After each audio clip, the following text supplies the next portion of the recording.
It is inevitable.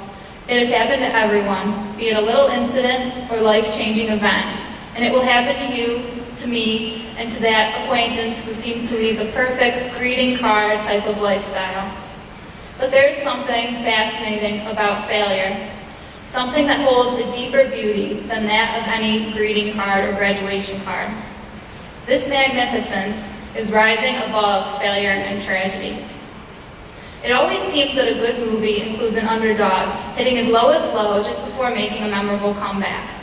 You may have seen the movie Orange County, when Sean Bromder tries to get into Stanford, but encounters terrible luck at every turn because of his wacky, drugged-out brother, played by Jack Black. In the end, it works out for Sean. From a historical perspective, the president who served the most time in office, a full 3 terms, contracted polio before ever being elected president. Franklin Delano Roosevelt's presidency is considered all the more remarkable because of his perseverance to fight the inability to walk. The stance of his competing candidates paled in comparison to that of FDR. His was one of courage and of bravery. Or consider this. Maybe you're dumped by a longtime boy or girlfriend, and after eating a gallon of ice cream and crawling out of a 3x3 cave, you emerge as a stronger bachelor or bachelorette, having experienced true heartbreak and ready like a fish to jump back into that sea. Okay, you may be thinking, look at her, talking about failure. She can't do anything but succeed, standing up here. I answer to that emphatic outburst, well, first, please don't stereotype me. And second, I have failed. I failed to master the guitar and joined the school jazz band because I thought I wasn't good enough. I failed to continue attending youth group meetings because I didn't know anyone. I nearly failed the last exam of Spanish because of senioritis. I failed to talk to that boy in my art class in 10th grade, and I failed to introduce myself to the new and confused looking student at school. But the good news is that tomorrow is a new beginning. We should focus on what we've accomplished, what we're good at. Today, I encourage all of you to seize the moments and the opportunities presented to you. Do not let the idea of failure act like tight constraints upon the gift each one of you has to try new things. If you fail, or if tragedy strikes, the world is not over. It will pass. You are entitled to time to sulk with the words such as, "My life stinks and I don't give a freaking care." But that time can have an ending point. This end is the start of your moment to shine. It is the rising. For our greatest moments lie not in our successes, but in rising above our failures. The ups and downs of life are a part of our multi-hued journey. Otherwise, life would be a boring, steady ride amidst the backdrop of a colorful greeting card. Thank you.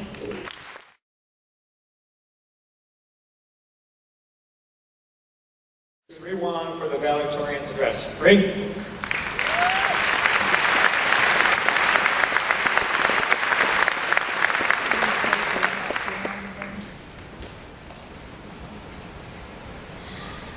Before I begin, let me tell you how absolutely thrilling it is to have so many people here listening to me. I actually had a dream, or rather a nightmare, about delivering this speech without a draft, nothing at all. Well, as you can probably imagine, that didn't go so great. So, I do have it written down here today, and hopefully it won't be too long. Since I wouldn't do justice to summarize our unique experiences here, I'll only try to share with you my own. I have more than once reflected that my 4 years in high school paralleled the 4 laps in the mile races I used to run in track meets. At the start line, I always felt excited, anxious. The first lap was accompanied by adrenaline. The excitement was almost overwhelming. That was 9th grade. I was confident. I was anxious. I was learning to pace myself. Then the second lap began, and just as in one of the track meets, my shoelaces came off. A sudden thump of my heart as I realized that I'd have to adjust to a whole new situation. That was 10th grade.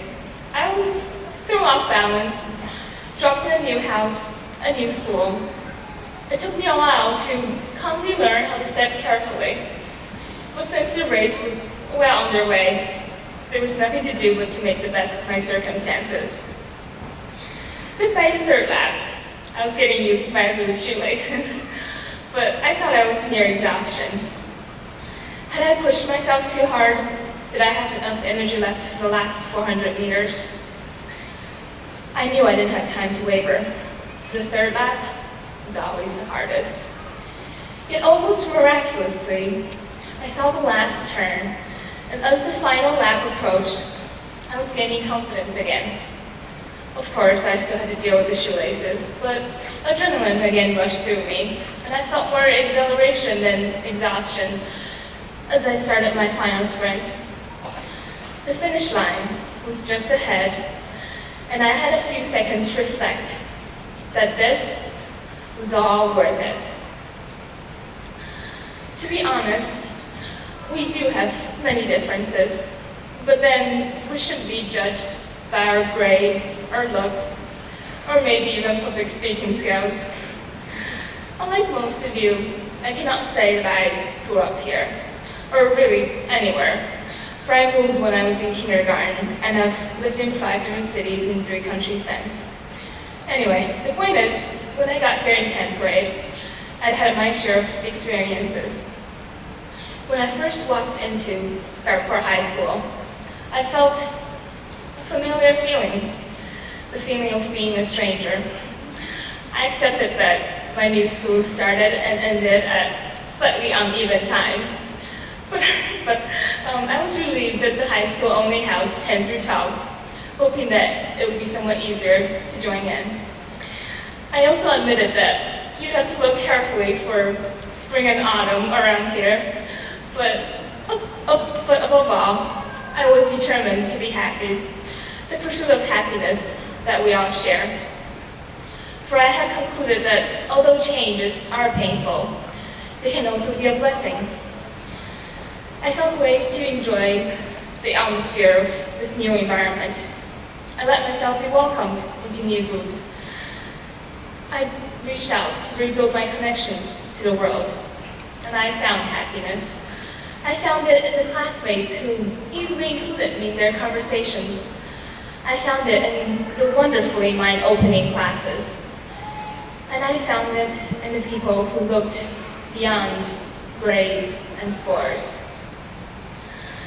Now, as we face perhaps a greater and even more difficult change, I remember that in the journal my best friend gave me when I left in 9th grade is the quote, "If life was fair, we could fly over the seagulls and pay them back."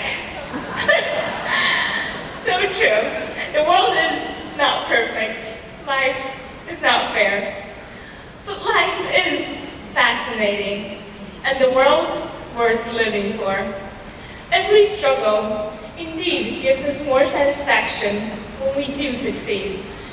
And realizing that not every competition or rivalry is friendly makes the ones that are so precious. Truly, happiness is to look the world in the eye and acknowledge with a smile that the world is bravely, but not hopelessly flawed. Well, family, friends, teachers, mentors, thank you. Thank you for being here tonight, and most of all, for being here in our lives. The class of 2007, thank you for sharing this adventure in our journey through life. And no matter how great or small our interactions may have been, we've all changed each other by at least the properties of photons. So let me wish you all the best in your future expeditions in this flying landscape of life. Thank you.